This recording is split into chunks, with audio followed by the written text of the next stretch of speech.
UX is tough, not because of the work itself, but because of everything around it.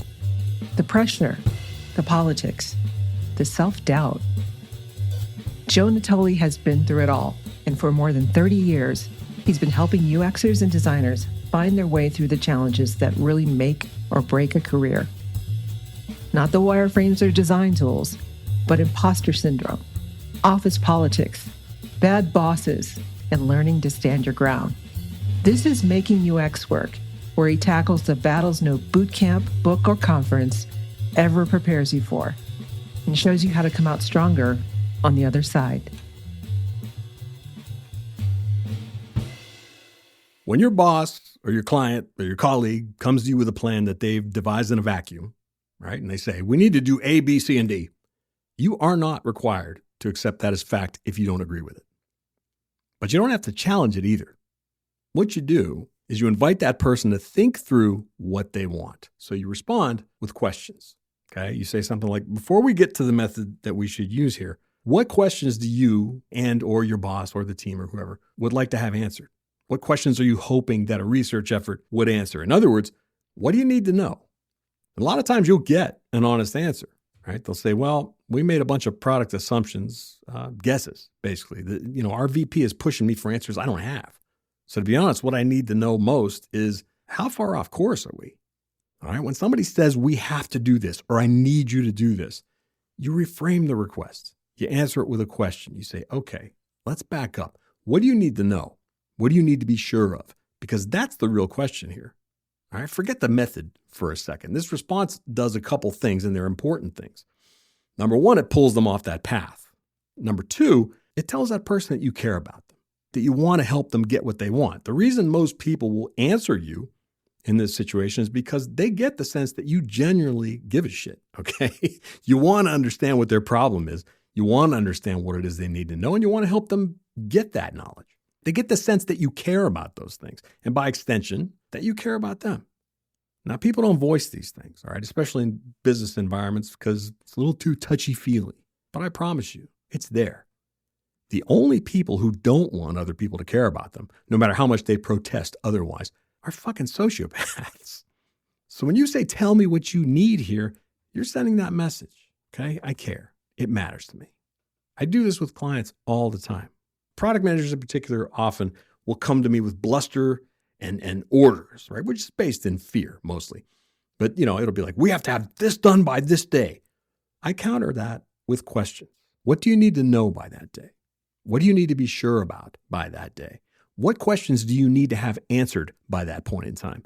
What does your boss need to hear from you by that point in time? Okay. Those are the questions I ask because there is always, always, always something behind those marching orders. Anytime you get a mandate, okay, of we have to do this, or anytime someone comes to me with a solution instead of a question, my absolute first response is always the same. All right. I hear you, but let's back up for a second. What do you need to know or be able to do or be able to facilitate, right? Tell me what's behind this. And 9 times out of 10, they'll actually tell you because inside they're screaming, I'm fucking freaked out about this and I need to tell somebody.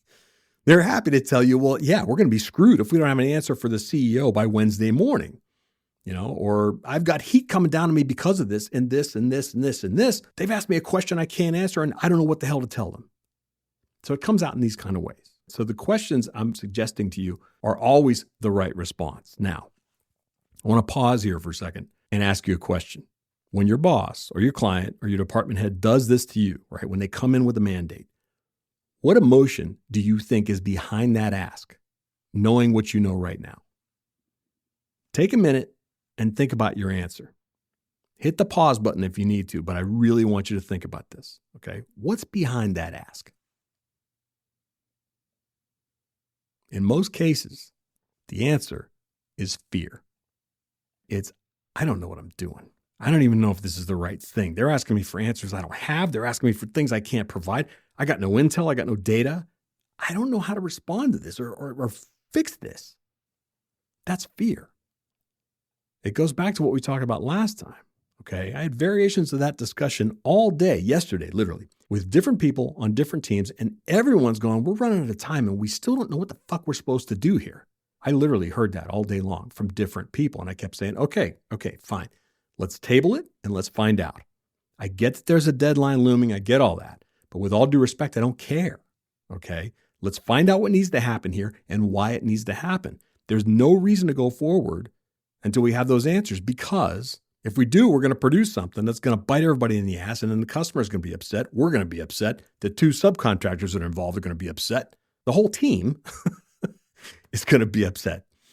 Everyone is going to be upset. No one wants that. So let's just recognize what this is, okay? Which is that everyone is nervous and afraid and uncertain about what should happen next. And let's get some fucking answers here. Let's get some direction so that we can calm all this down and go forward with some reasonable degree of confidence. Now, it's worth mentioning that one of the places this comes from a lot inside companies is via the bastardization of Agile. In every company and every team I have ever consulted with, okay, the original ideas, the principles, the practices, all the things that were behind Agile when it started have kind of been thrown out the window, right? And they've been replaced by or augmented by any number of poorly conceived, dogmatic, constrained methodologies that, in addition to suddenly implementing all these rules and rigidity that essentially makes everything waterfall anyway, it all confuses speed with value. Here's the thing. If your approach is throw shit up on the wall and see how fast it sticks, you're kind of forgetting that it's still shit. That's what Agile and Lean and Safe and all these other methods have been turned into. At no time was any of that the original intent of Agile. Go read the original manifesto right now. See for yourself. I know some incredibly brilliant people who live on the technical side of the world, and they are vehemently against this bullshit. And they will tell you that's not Agile. Like everything else, human beings have co-opted it into something that enables their bad behavior, okay? That supports their half-assed approach to life in general. Now that puts us squarely in a position where the way that design and UX is practiced is kind of diametrically opposed to the work that we're supposed to do and the questions we're supposed to ask. Like, why are we doing this in the first place? What's actually worth doing here? What problems does this approach or these ideas solve for users, customers, the business, guy down the street? I mean, whatever. You know, and the mandate is always, well, we just have to get something out and test it, just an MVP, which is fine, okay? In a low-risk situation where time is really compressed and there's nothing you can do about that timeline, great. Let's do the best we can in the time we have and let's throw it out there as long as there is no catastrophic consequence of doing so. But the truth is that in a lot of cases, there are, in fact, very catastrophic consequences of half-assing your way to the next release.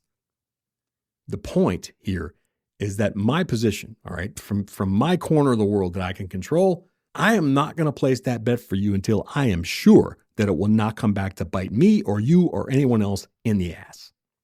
And I do say it that way to clients as a simple statement of fact. I don't explain it. I don't plead my case. I don't push. I'm not confrontational, all right? I'm really not. I simply say no to the request.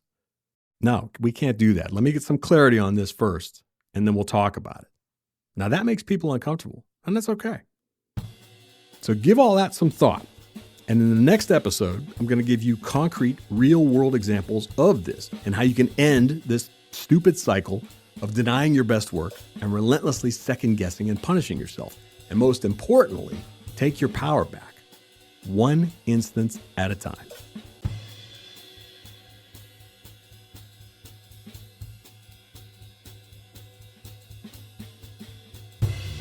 You've been listening to Making UX Work with Joe Natoli.